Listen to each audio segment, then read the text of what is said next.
저는 오늘 우리는 하나님의 군대입니다 라는 제목으로 설교하겠습니다. Today I will preach on the title of We are God's Army. 에스겔 선지자는 하나님의 명령을 받아서 많은 수의 마른 뼈들에게 하나님의 말씀을 선포했습니다. 그랬더니 그 마른 뼈들이 엄청난 수의 군대가 되었다는 이야기가 오늘 설교 본문의 내용입니다. 우리는 지금 우리가 살고 있는 미국의 상황을 볼 때 어떤 생각을 갖습니까? 저는 미국에 희망이 있나? 라는 궁금증을 갖고 있습니다. 곧 트럼프가 대통령으로 취임을 하면 이 나라는 많은 변화를 경험할 것입니다. 어떤 사람들은 그래도 민주당이 대통령 자리를 가져가는 것보다 나을 것이라고 생각합니다. 과연 트럼프는 얼마나 큰 변화를 미국에 가져올까요?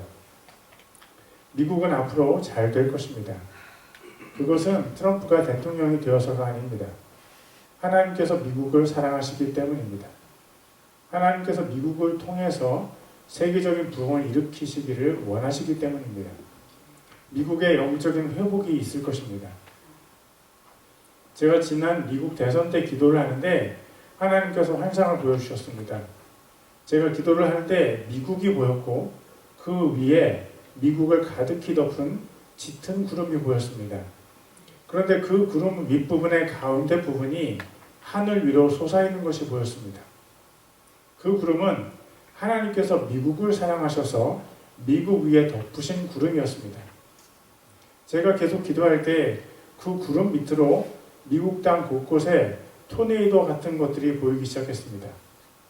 하나님께서 미국에 영적인 토네이도를 일으키신 것이었습니다.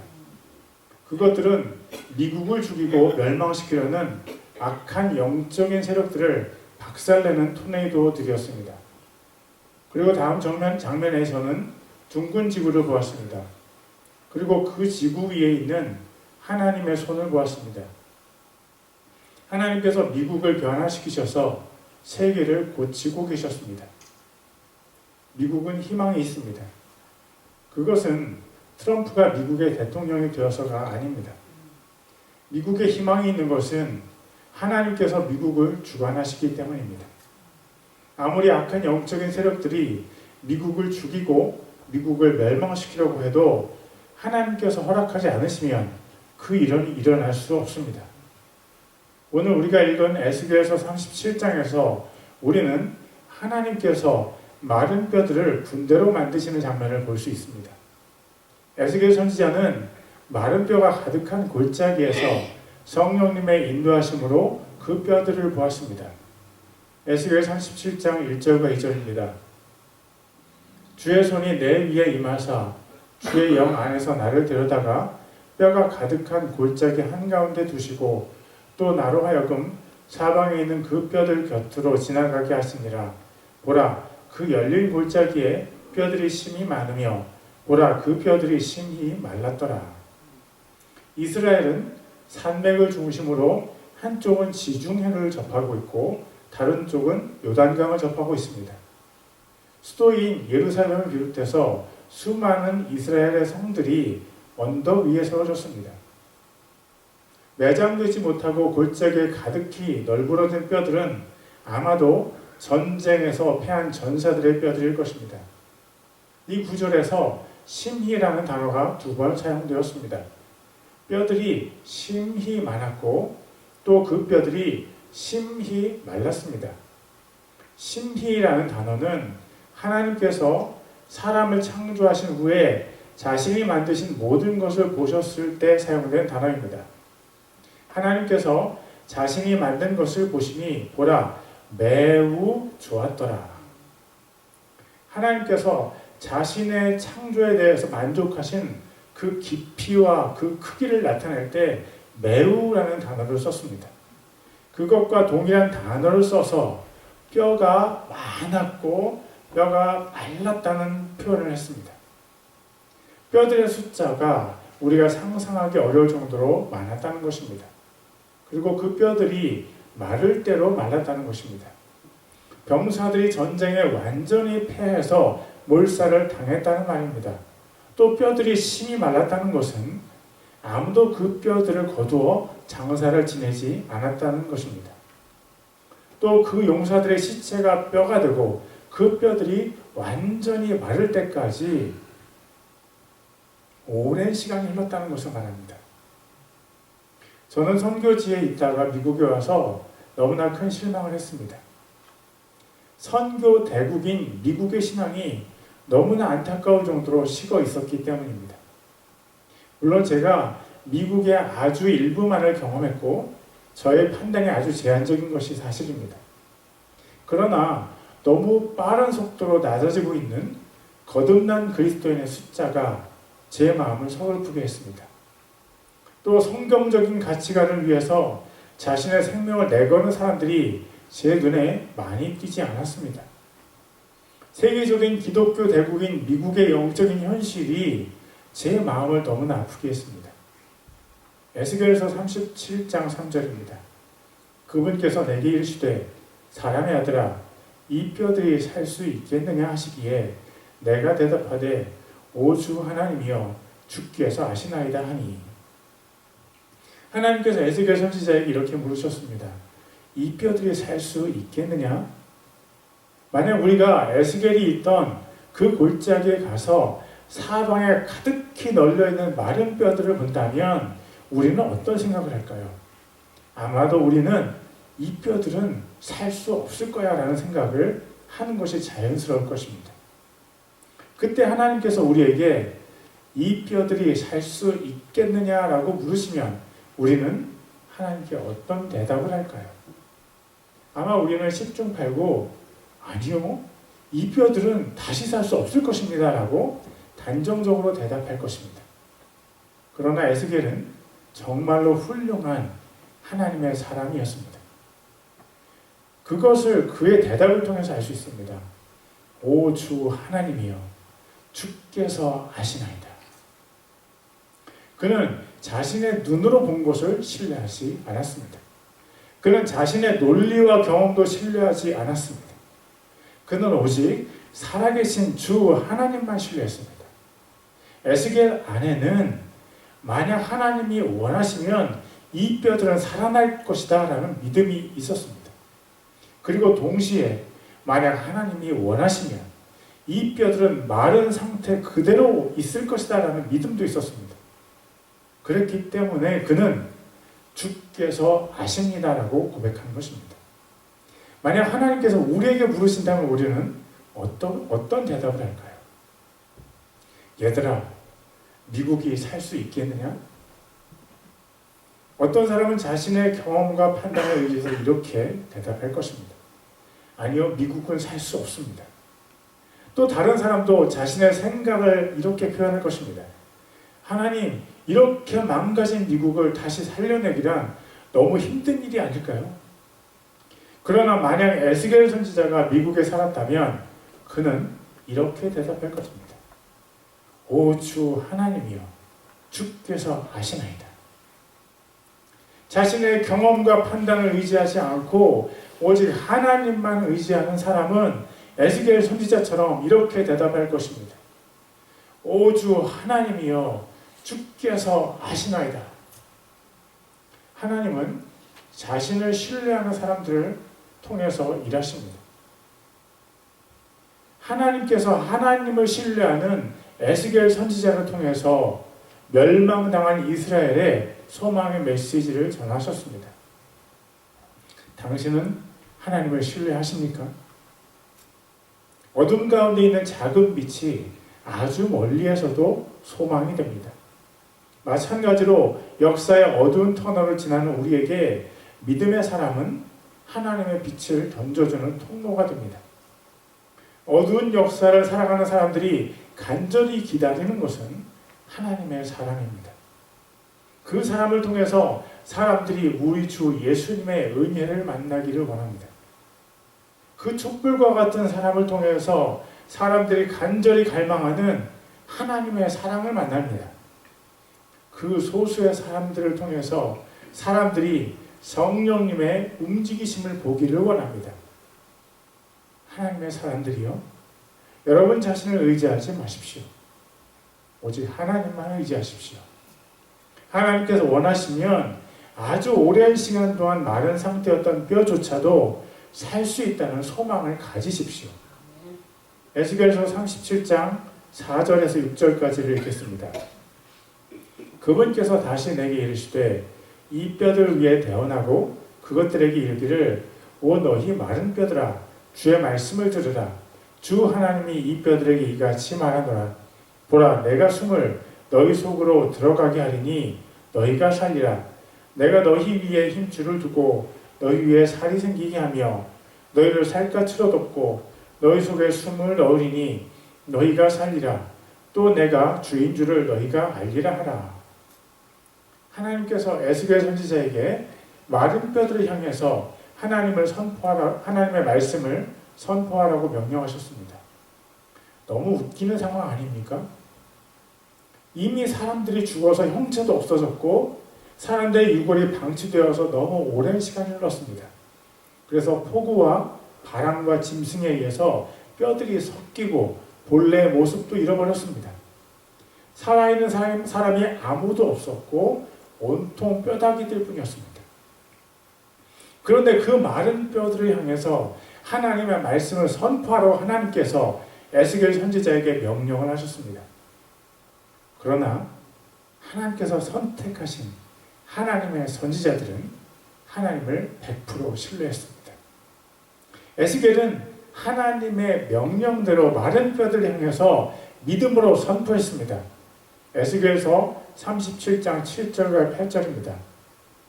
이에 내가 명령받은 대로 대언하니 내가 대언할 때 시끄러운 소리가 나며 보라 흔들림이 있고 그 뼈들이 함께 와서 뼈마다 자기 뼈에 이르더라. 또 내가 보니 보라 힘줄과 살이 그 뼈들 위에 생기며 그것들 위에 살같이 덮였으나 그것들 속에 숨은 없더라.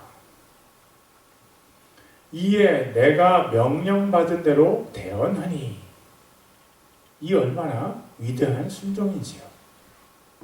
죽은 지 너무나 오래된 뼈들을 향해서 믿음으로 선포하는 순종은 에스겔이 하나님의 선지자임을 증명했습니다. 그것은 에스겔뿐만이 아니었습니다. 여러분 요나 선지자를 기억하십니까? 그는 니느웨 성으로 가서 하나님의 심판을 선포하는 하나님의 명령을 받았습니다. 그가 하나님께 대한 믿음이 얼마나 강했는지 모릅니다. 여러분이 알다시피 요나 선지자는 하나님의 명령을 거부하고 니느웨와 반대 방향으로 도망갔습니다. 그래서 우리는 요나 선지자를 불순종의 대명사처럼 부르곤 합니다. 그는 하나님의 손에 한 대 맞고 나서 니느웨로 가서 하나님의 심판을 선포했습니다. 그때 니느웨 성의 왕부터 짐승에 이르기까지 하나님 앞에서 자신들의 죄를 회개했습니다. 그러자 하나님께서 그들을 향한 심판을 유보하셨습니다. 그때 하나님께서 심판을 유보하신 것에 대해 불평 섞인 기도를 요나 선지자가 했습니다. 요나서 4장 2절입니다. 주께 기도하며 이르되 오 주여 간구하오니 내가 고국에 있을 때 내 말이 이러하지 아니하였나이까? 그러므로 내가 먼저 다시스로 도망하였사오니 이는 주께서 은혜로우시며 긍휼히 여기시고 분노하기를 더디하시며 큰 친절을 베푸사 재앙에서 뜻을 돌이키시는 하나님이신 줄을 내가 알았기 때문이니이다. 요나 선지자가 도망친 것은 니느웨가 회개할 것과 하나님께서 그들을 용서하실 것을 그가 알고 있었기 때문입니다. 그때 당시 니느웨는 너무나 폭력적이고 잔악했습니다. 그들이 한 일을 목사의 입으로 전하기 어려울 정도로 악한 사람들이었습니다.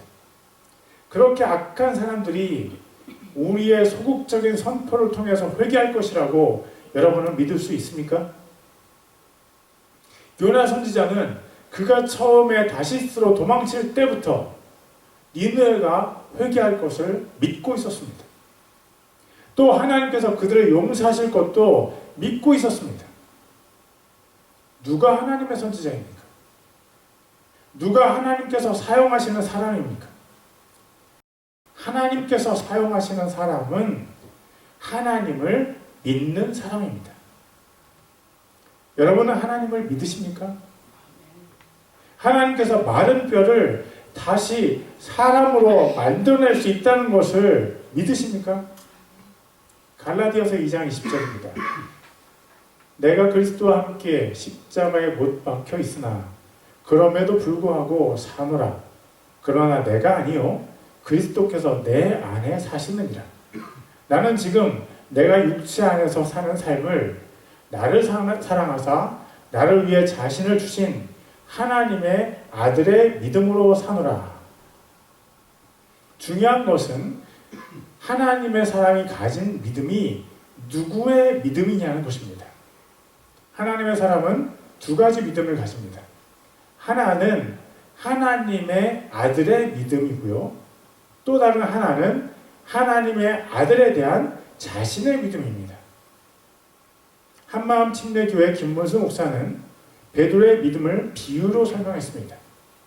베드로처럼 예수님께 대한 믿음이 강한 사람도 갈릴리 호수에서 잠시 물 위를 걷다가 파도를 보고 곧 물속으로 빠져들어갔습니다. 우리가 우리 자신의 믿음을 의지하기에는 하나님께 대한 우리 자신의 믿음이 너무 약합니다. 바울의 얘기를 들어보겠습니다. 바울이 그리스도와 함께 십자가에 못 박혀 있습니다. 그러나 그는 죽지 않고 살아 있습니다. 그렇게 말한 이유는 그리스도께서 바울 안에 살아 계시기 때문입니다. 그렇다면 여기에서 퀴즈를 내겠습니다. 그리스도께서 바울 안에 살아 계십니다. 바울은 하나님의 아들이신 예수님께 대한 자신의 믿음으로 삽니까? 아니면 바울이 하나님의 아들이신 예수님의 믿음으로 삽니까? 다시 묻습니다. 그리스도께서 바울 안에 살아 계시다면 바울은 누구의 믿음으로 사는 것입니까? 바울 안에 그리스도께서 사시기 때문에 바울은 그리스도의 믿음으로 삽니다. 바울 안에 두 가지 믿음이 있습니다. 하나는 바울 안에 살아계신 하나님의 아들 예수님의 믿음입니다. 또 다른 하나는 하나님의 아들 예수님을 향한 바울 자신의 믿음입니다. 바울은 이 세상을 두 가지 믿음 중에서 어떤 믿음에 의지해서 살아갈까요? 바울이 얘기합니다. 갈라디아서 2장 20절입니다. 나는 지금 내 육체 안에서 사는 삶을 나를 사랑하사 나를 위해 자신을 주신 하나님의 아들의 믿음으로 사노라. 대부분의 성경이 이 부분을 킹제임스 성경과 다르게 번역했습니다. 개역개정의 번역을 보겠습니다. 이제 내가 육체 가운데 사는 것은 나를 사랑하사 나를 위하여 자기 자신을 버리신 하나님의 아들을 믿는 믿음 안에서 사는 것이라. 흠정역과 개역개정의 번역 중 어느 것이 맞습니까? 확인하려면 원어 성경을 봐야 됩니다. 원어 성경을 보면 흠정역 킹제임스의 번역이 맞습니다. 하나님의 아들을 믿는 믿음이 틀린 번역이고 하나님의 아들의 믿음이 맞는 번역입니다. 우리가 의지해야 하는 믿음은 우리 자신의 연약한 믿음이 아닙니다. 우리는 오직 하나님의 아들이신 예수님의 위대한 믿음을 가지고 살아갑니다. 어떻게 그것이 가능합니까? 그것은 그리스도 예수님께서 우리 안에 살아 계시기 때문입니다. 그렇다면 다시 요나 선지자와 에스겔 선지자의 이야기로 돌아가겠습니다. 그들은 어떻게 그렇게 위대한 믿음을 가지게 되었을까요? 만약 그들이 그들 자신의 믿음을 의지했다면 그들은 그렇게 큰 믿음을 보이지 못했을 것이 분명합니다. 모든 사람은 죄인입니다. 그들도 죄인입니다. 죄인의 믿음이 위대하다고 해도 그 믿음의 한계는 너무나 명확합니다. 그들도 그들 안에 살아 계시는 그리스도 예수님의 믿음으로 살았기 때문에 그런 위대한 믿음을 보일 수 있었습니다. 그리스도 예수님께 대한 자기 자신의 믿음을 의지하는 사람은 너무나 자주 신앙적인 침체에 빠집니다. 그리고 살아계신 하나님의 아들 그리스도이신 예수님의 믿음을 의지하는 사람은 견고한 믿음의 반석 위에 자신의 발을 놓습니다. 그는 언제나 자기 자신이 아닌 그리스도 예수님의 믿음을 의지합니다. 죄송합니다. Sorry. 위대한 신앙인들은 언제나 그리스도 예수님의 믿음을 의지했습니다. 그들 안에 살아계시는 하나님의 아들의 믿음을 의지하는 사람이 지혜로운 사람입니다. 에스겔 37장 9절과 10절입니다. 그때 그분께서 내게 이르시되 사람의 아들아 바람에게 대언하라. 바람에게 대언하여 이르기를 주 하나님이 이같이 말하노라. 오 수마 내 바람으로부터 와서 이 죽임 당한 자들 위에 숨을 불어 그들이 살게 하라 하라. 이에 내가 그분께서 명령하신 대로 대언하였더니 숨이 그들에게 들어가매 그들이 살아서 자기 발로 서는데 심히 큰 군대더라. 신기한 것은 하나님께서 사람을 통해서 역사하신다는 사실입니다. 하나님께서 사람의 도움을 필요로 하지 않으십니다. 하나님은 홀로 모든 것을 하실 수 있습니다. 그런데 하나님께서 왜 사람을 통해서 일하시는 것일까요? 하나님께서 바람을 명하셔서 마른 뼈들을 군대로 만드실 수 있습니다. 그런데 하나님께서 왜 사람을 사용하시는 것일까요? 하나님께서 사람을 통해 일하시는 모든 이유를 우리가 어떻게 알 수 있겠습니까? 그러나 저는 그중 한 가지를 여러분들과 나누고 싶습니다. 하나님께서 사람을 통해 일하시는 여러 가지 이유 중 하나는 그것이 하나님의 사랑이시기 때문입니다. 하나님께서 에스겔 선지자에게 마른 뼈들을 향해 하나님의 명령을 선포하라고 하셨습니다. 그런데 그 장면은 사실 하나님께서 에스겔 선지자에게 역사하셨던 그 이전의 수많은 장면들을 포함하고 있습니다. 하나님께서 처음 에스겔을 부르셨을 때 그는 세상 사람이었을 것입니다. 그의 안에는 수많은 죄들과 쓴뿌리들이 있었을 것입니다. 그는 어쩌면 고집스러운 사람이었거나 아니면 방탕한 사람이었을 수도 있습니다. 하나님께서 그를 그 상태로 사용하실 수 없었습니다. 하나님께서 그를 사용하시기 위해서는 먼저 그를 고치셔야만 했습니다. 하나님께서 그를 만나주시고 그의 죄를 드러내시고 그에게 회개를 하게 하셨을 것입니다. 또 하나님께서 그의 속에 있는 악한 영들의 사슬들을 깨주시고 묶임들을 풀어주셨을 것입니다.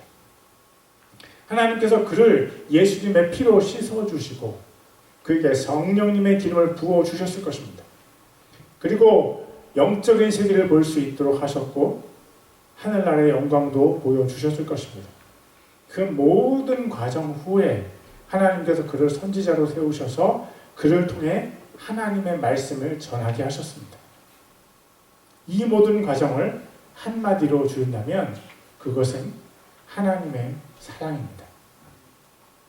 하나님은 일을 시키시기 위해서 그런 많은 과정을 거치게 하셨습니다. 그리고 동시에 그 모든 과정을 통해서 우리를 사랑하시는 것이 하나님의 목적이었습니다. 왜냐하면 하나님께서는 사랑이시기 때문입니다. 하나님은 사랑을 안 하시고는 버틸 수 없는 분이십니다. 그러므로 하나님을 만난 사람은 언제나 하나님의 사랑을 받습니다. 하나님을 만난 사람을 두 부류로 나눌 수 있습니다. 자기가 하나님의 사랑을 받고 있다는 것을 아는 사람과 그것을 모르는 사람입니다.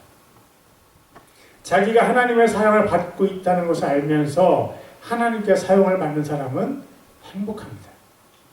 그러나 자기가 하나님의 사랑을 받고 있다는 사실을 모르는 사람은 너무나 불행합니다. 나는 여러분들이 하나님의 사랑을 받고 있다는 사실을 알기를 바랍니다. 나는 여러분들이 하나님과 깊은 사랑 속으로 들어가기를 원합니다. 예수님 믿는 사람들 중에 가장 안타까운 사람들이 바로 하나님의 사랑을 잘 모르는 사람들입니다. 어떤 사람은 하나님께 사랑을 받고 싶어서 안달이 나 있습니다. 저도 하나님께 더 사용을 받고 싶습니다. 그러나 우리가 하나님께 사용을 받는 것에 집중하면 우리는 과정 중에 있는 하나님의 사랑을 놓칠 수도 있습니다. 하나님께서 여러분을 사용하시기 전에 여러분에게 부어주시는 하나님의 사랑을 놓치지 마십시오. 하나님의 사랑을 잘근잘근 씹어서 그 맛을 음미하십시오. 하나님의 사랑을 마음속으로 계속 묵상하십시오. 하나님의 사랑을 찬양하십시오. 그 하나님의 사랑을 여러분의 개인의 기록에 남기십시오. 왜냐하면 하나님의 목적은 우리를 사용하시는 것 이전에 우리를 세밀하게 사랑하시는 것이기 때문입니다. 여러분의 삶을 향한 하나님의 목적을 성취하십시오. 그것이 바로 하나님의 사랑입니다. 에스겔 37장 11절입니다. 그때 그분께서 내게 이르시되 사람의 아들아 이 뼈들은 이스라엘의 온 집이니라. 보라 그들이 이르기를 우리의 뼈들은 말랐고 우리의 소망은 없어졌으며 우리로 말하건대 우리 몸의 부분들은 끊어졌다 하느니라. 하나님께서 에스겔 37장 11절부터 14절을 통해 우리가 살펴본 1절부터 10절까지의 내용을 해석해 주십니다. 이 뼈들은 죽임당한 이스라엘 사람들입니다. 그리고 이 뼈들은 하나님의 백성들이 영적으로 죽어있던 이전 상태를 가리킵니다. 마른 뼈가 골짜기에 가득했다는 것은 하나님의 백성들에게 소망이 전혀 없이 영적으로 죽었다는 것을 말합니다. 에스겔 37장 12절과 13절입니다. 그러므로 그들에게 대하여 이르기를 주 하나님이 이같이 말하노라. 보라 오 내 백성아 내가 너희 무덤들을 열고 너희로 하여금 너희 무덤들에서 나오게 하며 너희를 이스라엘 땅으로 데려가리라. 오 내 백성아 내가 너희 무덤들을 열고 너희를 너희 무덤들에서 데리고 올라올 때에 내가 주인 줄을 너희가 알리라. 에스겔은 유대인들과 함께 바벨론의 포로로 끌려갔습니다. 그는 그곳에서 포로 생활을 하고 있는 유대인들에게 하나님의 말씀을 전했습니다. 예루살렘 성이 무너지고 성전이 불타고 유대인들은 포로 생활을 하고 있습니다. 그들에게 어떤 희망도 보이지 않습니다. 그래서 그들은 스스로 말하기를 우리에게 소망이 없다고 한 것입니다. 지난 몇 년간 수많은 불법 이민자들이 미국으로 유입되었습니다. 중국 군인처럼 보이는 사람들도 있었고 갱들처럼 보이는 젊은 남자들도 많았습니다. 이 나라의 교육은 사회주의 교육으로 이념화되었습니다. 동성애 교육으로 학생들이 타락했습니다. 마약이 합법화되고 경찰이 무력화되었습니다.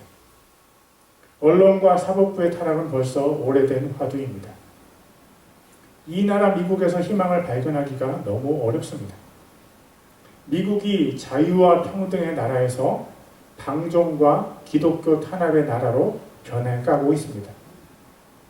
이 나라를 사람의 힘으로 바꿀 수 없다는 것을 많은 사람들이 이미 알고 있습니다. 오직 하나님만이 무덤을 열고 미국을 무덤에서 나오게 하실 수 있습니다.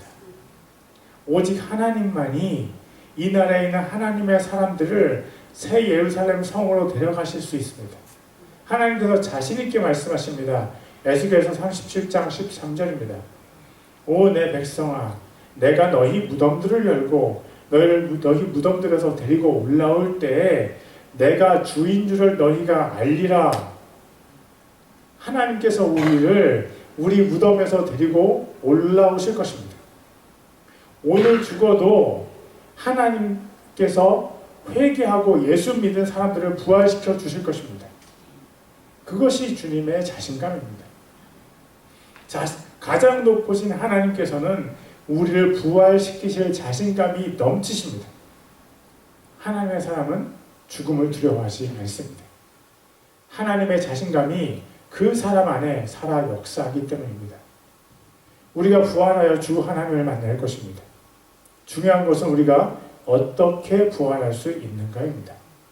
에스겔 37장 14절입니다. 또 내가 내 영을 너희 속에 두어 너희가 살게 하고 너희는 너희 땅에 두리니 나 주가 그것을 말하고 그것을 이행한 줄을 그때 너희가 알리라. 주가 말하노라 하라. 우리는 성령님의 능력으로 부활합니다. 사방에서 바람이 불어와서 마른 뼈들 안으로 들어갔습니다. 그 바람은 바로 하나님의 숨이십니다. 하나님의 숨은 하나님의 영, 즉 성령님을 가리킵니다. 하나님께서 포로로 잡혀간 유대인들에게도 성령님을 주셔서 그들이 다시 살게 하십니다. 성령님의 바람이 불면 나라가 살아납니다.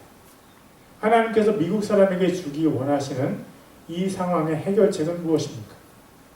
미국에 성령님의 바람이 부는 것입니다. 성령님만이 죽은 미국의 영을 다시 살리실 수 있습니다. 우리 교회는 어떻습니까? 혹시 우리 교회는 스스로 이렇게 말하지 않습니까? 에스겔서 37장 11절입니다. 우리의 뼈들은 말랐고 우리의 소망은 없어졌으며 우리로 말하건대 우리 몸의 부분들은 끊어졌다. 절망한 교회를 하나님께서 어떻게 살리실까요? 가물음의 마른 땅에 단비를 내리시듯 성령의 단비를 부어 새 생명 주옵소서. 성령님의 바람이 불면 교회도 살아납니다. 성령님께서 우리에게 임하시면 마른 뼈와 같은 우리들에게도 새 생명이 넘치게 됩니다. 성령님께서 교회에 임하시면 교회가 하나님의 군대가 됩니다. 성령님의 바람이 개인에게 불면 그 사람은 불의 사람이 됩니다. 성령님께서 임하시면 우리의 마음에 소망과 기쁨이 넘칩니다. 성령님께서 우리의 속 사람을 자유하게 하십니다. 성령님께서 우리의 외모도 더 멋지고 아름답게 바꾸어 주십니다. 성령님께서 우리에게 임하시면 우리는 승리할 것입니다. 마른 뼈가 어떻게 군대로 변화될 수 있습니까? 성령님께서 임하시면 마른 뼈들도 군대가 됩니다. 2025년도 우리 교회의 표어는 성령님과 권능입니다. 하나님께서 2025년도에도 우리에게 성령님을 부어 주실 것입니다. 연약했던 우리는 2025년도에 성령님으로 새롭게 태어날 것입니다. 아무도 우리 교회를 우습게 볼 수 없을 것입니다. 성령님께서 우리에게 권능을 주시고 우리를 하나님의 군대로 세우실 것입니다.